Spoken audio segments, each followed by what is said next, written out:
Welcome to my fourth Glitch in the Matrix episode. If you missed the previous ones, the link to the playlist is in the description and at the corner of the screen.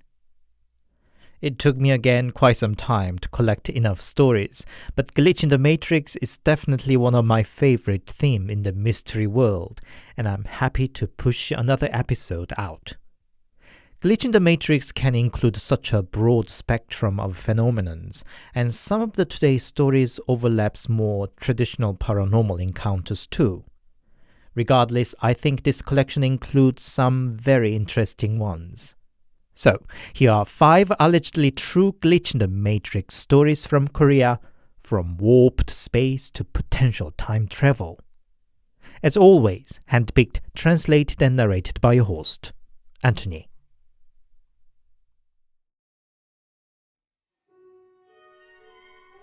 Summer in 2003. I was 11 years old and was enjoying lazy summer vacation. My family then lived in an apartment block with 6 tall buildings, complete with commercial facility with a small supermarket and a stationery shop. After spending the morning playing an online game, I got a bit bored. So called out a friend who lived 1 floor below me and went out to inline skating. The air outside was so hot and heavy that it felt like walking into a wet sauna. It was indeed one of the hottest days of the summer, and on the news they advised people to stay indoors, but nothing could stop 2 bored young boys. We skated around our building a while, but soon found it didn't make much fun with just us 2. So we went further out to the stationery shop where the kids often hung around. To our disappointment, there were none, and all the shops were closed too. Could that be because of the heat? Come to think of it, we saw not a single person around all the way to the shop. In this big apartment complex with more than 1,000 individual apartments? We looked around. The asphalt road was boiling with haze, and cicadas were singing loudly. But there was no sign or sound of people. We then tried our luck to the playground, another spot usually frequented by crowds of kids in the neighborhood. There were none. We were disappointed and further checked the park area behind too, but other than 4 or 5 cars parked there was no sign of a person. We hung around a while, but the silence around us started feeling oppressive, so we were heading back home. But before we got out of the parking lot, I felt sudden chills, the sense of creep running down my spine. My friend must have felt the same, and we looked back at the same time. Behind a parked white car was a strange woman. I say a woman, but I'm actually not sure. It had a long hair and was wearing something of a white dress, but it shimmered and blurred all around. We must have been frozen staring at it for a few seconds, but when I snapped out of it, it was gone. We both screamed and ran towards the main road. And as we approached the entrance of the apartment block, we saw kids gathered outside the stationery shop. They asked what was wrong, as our faces must have been visibly pale. We told them the whole story from when we first got outside. But the kids said, "What are you talking about? We've been playing around here all afternoon and didn't see you 2 here." I and my friend didn't know what to say. A month later, my friend moved to a different town, and my family too later that year, so we've long lost contact. What happened to us that day? Were we shifted to a different dimension? What was that strange woman? Could it have been all just our hallucinations in the summer heat?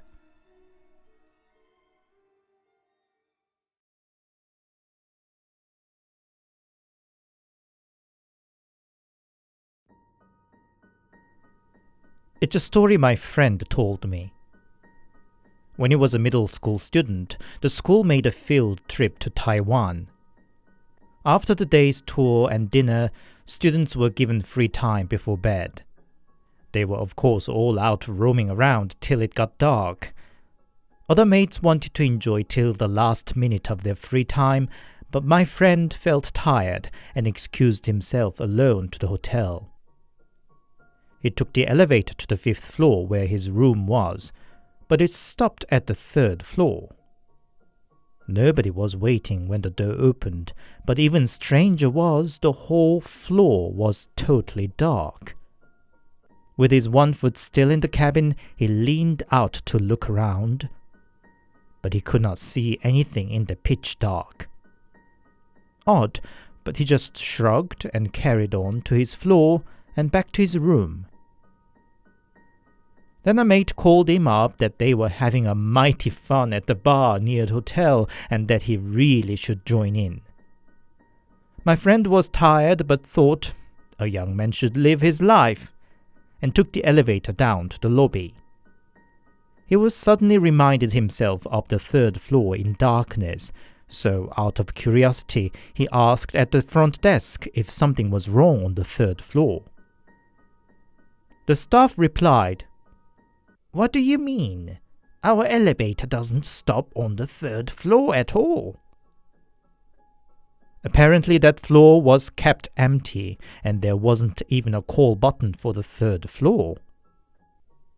My friend didn't believe the staff at first, but when he checked back on the call buttons in the elevator cabin, there indeed was no 3rd floor button. But what was it then he saw? Where would he have ended up if he got off the elevator? My friend would still not take elevator to this day.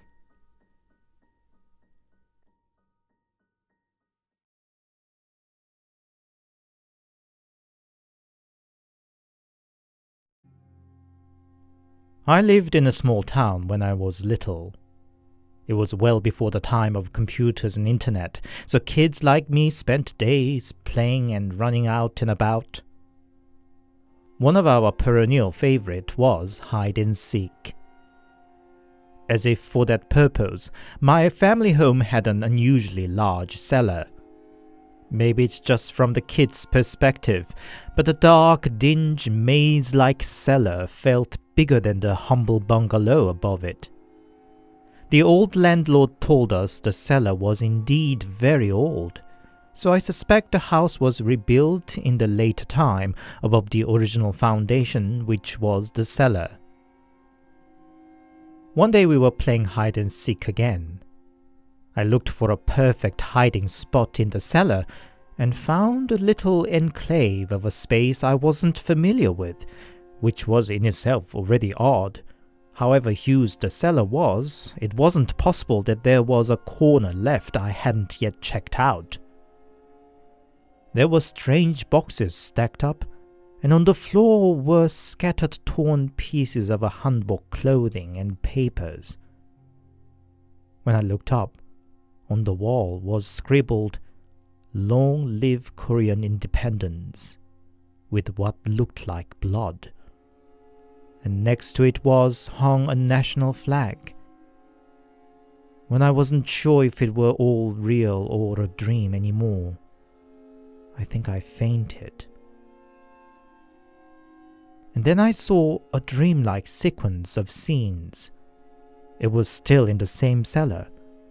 A group of guys were discussing something together, when suddenly loud noises of footsteps and shouts were heard from the above.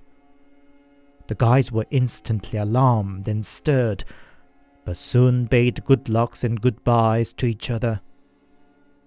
One of them bit his finger and scribbled "Long live Korean independence" with his blood, and joined the others running out of the cellar with a grave face.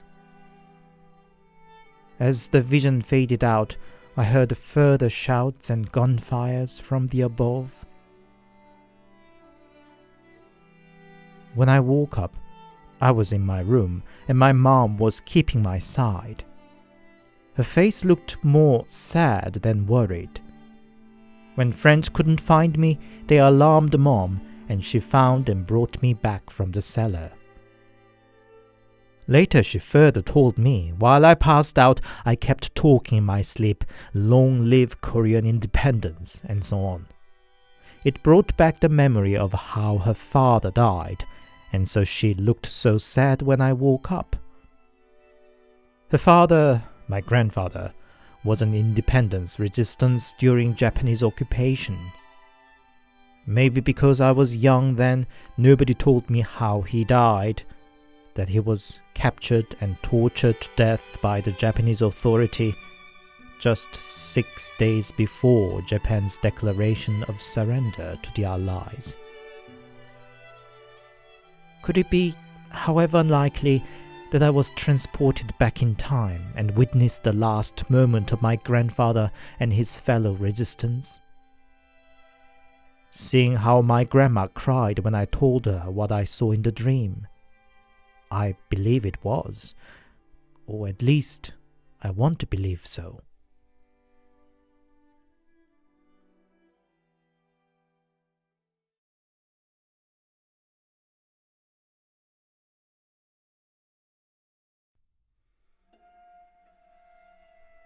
In the first year in middle school, I was bullied by some classmates.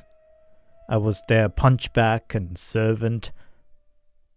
It was September 26th, and I came back home after a long day from school and went to bed miserably. I tend to sleep shallow and would wake up even from small noises. That night too, I woke up from some sound of somebody bustling next to me.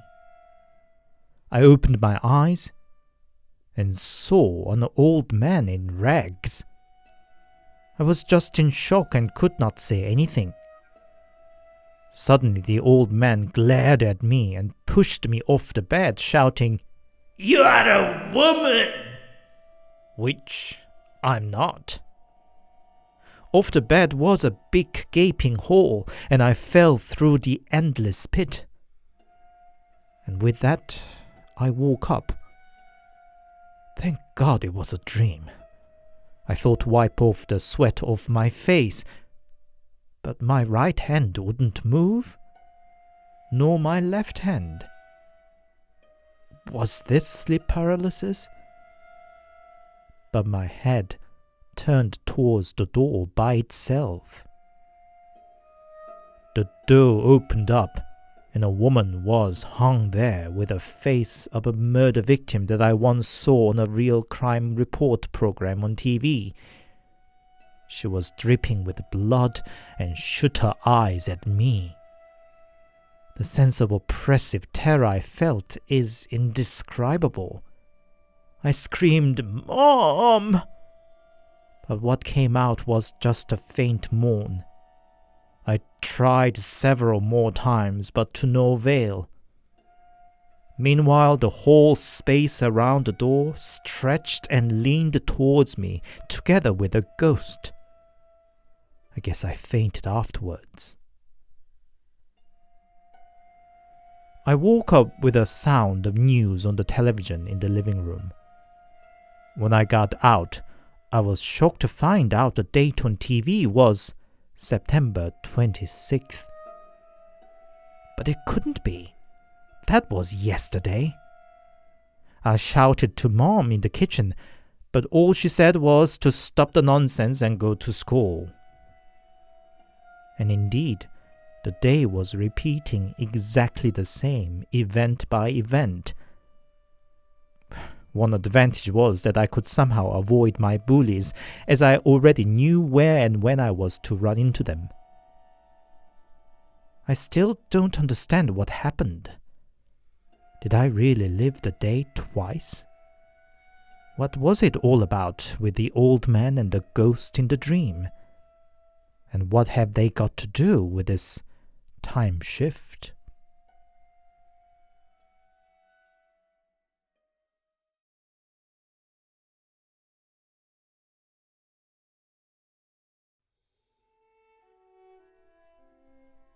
It's an odd story my Chinese language professor told us during one lecture. Chinese linguistics was his area, but he had a very strong interest and knowledge in Chinese history and culture overall. When he was young, it wasn't a simple business at all to visit China. Not only communist China was largely deemed as an enemy, but the fact that occasional communist sympathizers tried to enter North Korea via China made Korean authority to tighten the possibility to visit there. But that couldn't stop my professor and his friends' academic passion. With so little contact to China, they had to rely on decades-old textbooks and information, and that was not good enough for the curious young academics. They heard it was easier to enter China via Laos, and gave a shot to the route. But unfortunately, their visa application to Laos was rejected. At the time, Korea was a very poor country, and they were suspected to be seeking an illegal work. So the professor and his friends had to take a shot at going around route via Japan to Laos to China, but again, Japan rejected their entry. While they were in despair, they got a contact from a small-time black market tradesman on the way to Laos. He suggested that they could tag him along. With some bribe money, Lao bureaucrats would let 3 extra assistants pass. Having no better options, Professor and his friends followed the tradesman and finally managed to enter Laos. But the luck wasn't still on their side. Some political issue broke out. Professor explained what that was too, but by now I forgot the details. Sorry. So China was tightening the border, but they could not just give up when they went as far already. They sought a broker who would bring them across the Chinese border, but the route for the illegal entry couldn't be a smooth one. They had to travel on a boat through a river and then through a jungle before they could reach a tiny village on the Chinese side, so tucked away in the wild that the Chinese authority wouldn't reach. So Professor and his friends hopped on the truck of the broker. He first introduced himself as a black market tradesman who sneaked in Japanese electronics, and Professor had no reason to doubt that. But into the 4th day on the journey, he happened to get a glimpse what the load on the truck really was. They were drugs. Professor started feeling uneasy. As you all know, China is extremely harsh on drugs. Once caught, especially as a big-time supplier, death sentence was most likely. So the professor and his gang plotted to run away from the broker. They were in the middle of a jungle, and the broker guy wouldn't really chase them, they thought. So in the early hours of the morning, they ran. So anxious to get away from the shady broker, they ran straight into the jungle. And by the time they stopped to catch a breath, they realized they were in nowhere in the middle of dense forest. Their naive initial plan was just to hide and wait a while and trace the way back to the trail. But orienteering in the tropical forest was not a simple matter. After wandering around a while, they reached the river and decided to follow the water, hoping it to lead them to a village nearby. They were on the way for good 3 days. They could manage to feed themselves by foraging and catching fish from the river, but drinking the dirty river water gave them diarrhea and were quickly reaching their limit. When they finally encountered a group of kids playing in the river, they were thrilled and called out, but kids ran away from them as if they were some predators who would devour them. But for Professor and his friends, the kids were the last hope and desperately followed them. They were exhausted but at least grown-up men and could catch the glimpse of the kids disappearing through a crack of a cliff. They squeezed through themselves, and found a little village on the other side. It seemed like the time had stopped there. Thatched houses with clay-washed walls. The commotion from the kids soon attracted the attention from adults there, and they all came out to see the strange visitors. For the professor and friends, these people were the last hope for survival. They fell on their knees and begged the villagers for help. Now, by then the professor was already fairly fluent in Chinese language and writing. However, he quickly realized all his ability was no good to communicate with them. But their totally tattered state and desperate body language were enough for the villagers to bring them some food and water.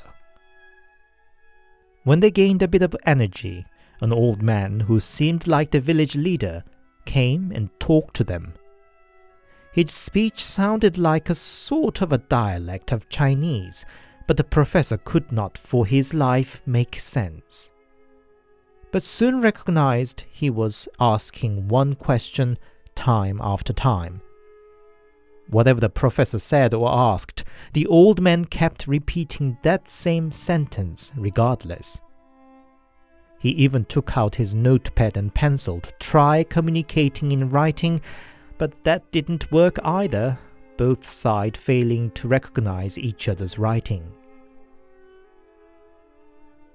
They stayed in the village for a few days, long enough for them to recognize several things about the village and its people. They were all quite hairy, both men and women, and seemed really adopted to the nature and primitive lifestyle. They would climb up a tree or over a cliff with bare hands without a care. In turn, the villagers seemed to totally amused and curious about all the things the professor and his friends were carrying with them. Regardless, as soon as they gained some strength, they reminded themselves of what they were there for, and went around the village to record down the village people's unintelligible language and songs. One day, the village leader summoned them. In his cottage were the leader himself and some young girls. They still could not understand each other, but from what they gathered from the leader's tone and gesture, he was telling them to get married to the girls and settle down in the village. Of course, the professor and his friends had no intention to stay in the village out in nowhere, and tried to communicate that they were soon leaving. The village leader didn't take their refusal lightly. His tone and expression grew gradually more aggressive and forceful, and in the end he seemed to be telling them it wasn't a request, but an order. The friends got together and plotted another escape. An escape they did while the villagers were busy working on the field. This time they at least brought some food and water with them and could wander around in the jungle in a bit better form. Before they, by a good luck, ran into a group of Lao hunters. With their help, they could get out of the jungle and safely come back home via Japan. Years passed, and South Korea finally signed a formal deal of diplomacy and trade with China in 1992, and the professor now could visit China legally. On one such visit, he happened to meet a fellow scholar specialized in various Chinese dialect. It reminded him of the strange language of the villagers, so he showed the Chinese scholar the old notes he had made. The scholar read it through carefully and told the professor that it wasn't just any old local dialect, but an ancient form of Chinese, from about the time of Qin dynasty, which is about 900 BC.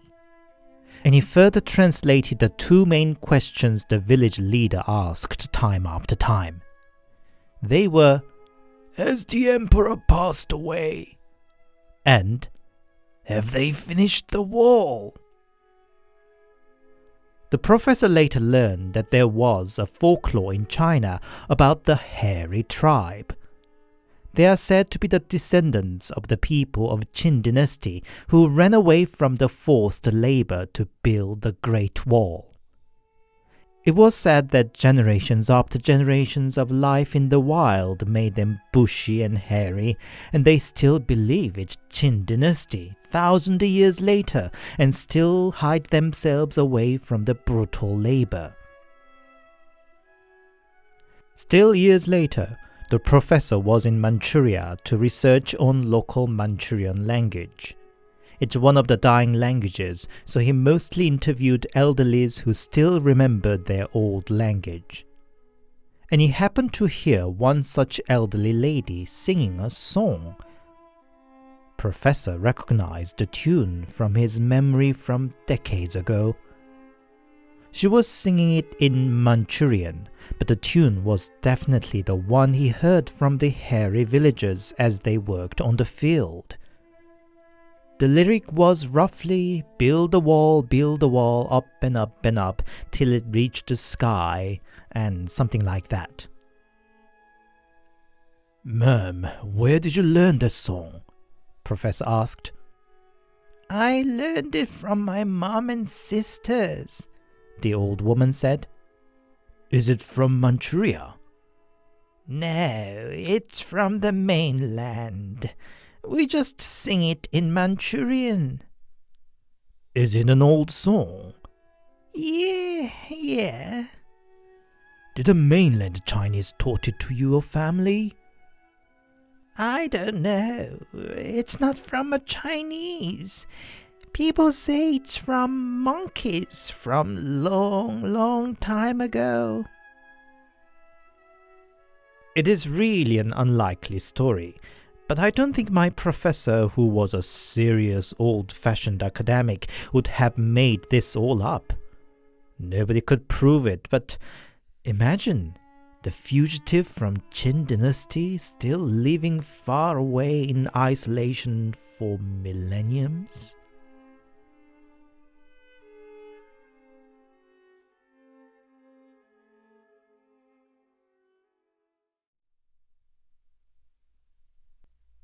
Hi, it's Anthony here, and thank you very much for your listening.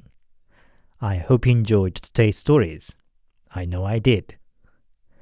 Glitch in the Matrix is not the most common theme in Korea, yet seeing I still occasionally come across stories that could fall into the theme, I'll stay positive that there will be more glitch episodes in the future. It's mid-November already, summer is long gone, and Christmas is yet too far. How do you manage to stay up and energetic? Maybe I should immerse myself even more into ghost and scary stories to forget about the gloomy weather. Or is that a good idea? If you liked my video, please give me a little boost with your like and comment. And if you really liked it, why not subscribe to my ever so slowly growing channel? Thank you. I'll come back with something new next week. Stay safe and take care.